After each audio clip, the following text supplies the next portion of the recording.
తన పిల్లల గురించి యశ్వంత్ పడుతున్న బాధకి అర్థం ఉంది. కానీ విధి, నిజానికి నువ్వు తప్పు చేయలేదు. అమ్మ నువ్వే చెప్పు, తనేం టీవీ చూడ్డానికి వెళ్ళలేదు కదా. తన పిల్లలకి ఏదో అవసరం వచ్చిందని వెళ్ళింది. కానీ ఏం చేస్తాం, అమ్మలా తన పిల్లల బాధనే చూడాలా లేదా యశ్వంత్ పిల్లల బాగోగుల్నే చూస్తుందా? ఎందుకే నేను యశ్వంత్ని పెళ్లి చేసుకోమని బలవంతం చేస్తున్నాను. పాత అనుబంధాలు నీకు చాలా చేదు జ్ఞాపకాల్ని మిగిల్చాయని నాకు తెలుసమ్మా. అందుకే కొత్త అనుబంధం అంటే నీ మనసు కంగారు పడుతోందేమో. కానీ ఆర్తి, ఓసారి నీ బిడ్డ గురించి ఆలోచించు. తనకి తండ్రి చాలా అవసరం. అందుకే వాడు ప్రతిరోజు తను పడుకునేటప్పుడు వాళ్ళ నాన్న పేరున ఒక లెటర్ రాస్తూ ఉంటాడు. ఎందుకు ఇలా చేస్తాడు? ఇలాగైనా నాన్న తన కోరికలు నెరవేరుస్తాడనేగా. కానీ అమ్మ తన కోరికలు తీర్చడానికి మనం ఉన్నాంగా. మీరే చెప్పండమ్మా, ఇప్పటి వరకు నేనే విషయంలోనైనా తన్ని కాదు కూడదు అన్నానా? పైగా నేనే స్వయంగా తన కోరికలన్నింటినీ తీరుస్తూ వచ్చాను. కానీ అబద్ధం చెప్తూ. ఆర్తి, ఎన్ని రోజులు వాడికి అబద్ధం చెప్తూ నెట్టుకొస్తావు? వాడేమనుకుంటూ ఉంటాడు?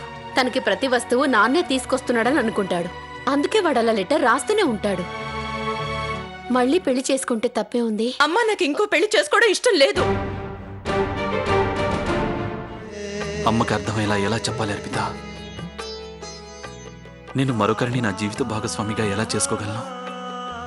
అది ప్రేమైనా జీవితమైనా ఏదైనా సరే కేవలం ఒక్కరే.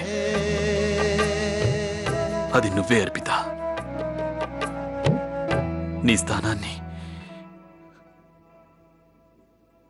నేను ఇంకెవ్వరికి ఇవ్వలేను. కిచెన్లో నేను ఏదైతే చూశానో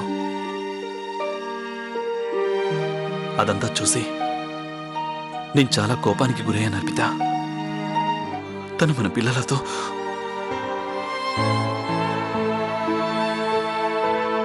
ఇంట్లో అందరూ నన్ను బలవంతం చేస్తున్నారు. నన్ను మళ్ళీ పెళ్లి చేసుకోమంటున్నారు. కానీ అర్పిత, ప్రేమ నమ్మకంతోనే కదా అనుబంధం మొదలయ్యేది. నేను మరెవరిని ప్రేమించలేను, మరెవరిని నమ్మలేను. నిన్ను మాత్రమే నేను ప్రేమించాను. ఏ స్వార్థం లేకుండా నా పిల్లల్ని తల్లిలా ప్రేమించే అమ్మాయి నాకు భార్యగా వస్తుందా?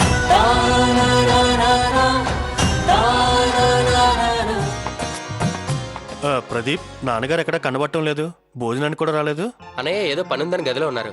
నీకేమైనా పనుందా? అది మనం లైట్స్ సప్లై చేశాం కదా దొరయ్య గారు. అవును. అక్కడ నుంచి కొన్ని లైట్స్ వచ్చాయి, అవి కాలిపోయి ఉన్నాయి. వాడికి పని సరిగ్గా ఎలా చేయాలో ముందు మనం నేర్పించాలి.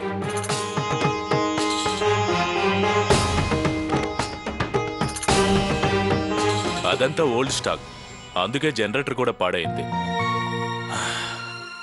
ఇక మన అమౌంట్ కూడా పోయినట్టే. అలా అని ఎలా ఊరుకుంటాం నాన్నగారు? ఈ అమౌంట్ తక్కువే కావచ్చు, అయినా పే చేయాల్సిందే కదా. కష్టపడిన డబ్బు ఎలా వదులుకుంటాం?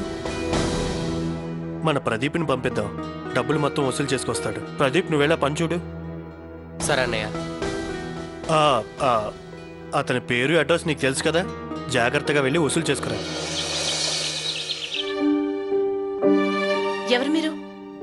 అది మేము దొరయ్య గారిని కలవడానికి వచ్చాం. ఏం పని? అది డబ్బుల గురించి అడగమని యశ్వంత్ వర్మ గారు నన్ను పంపించారు. ఓ, మిమ్మల్ని యశ్వంత్ గారు పంపించారా?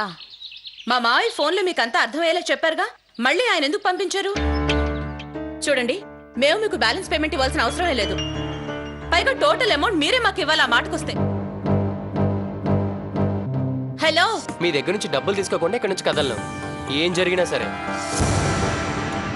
ఒక్క నిమిషం.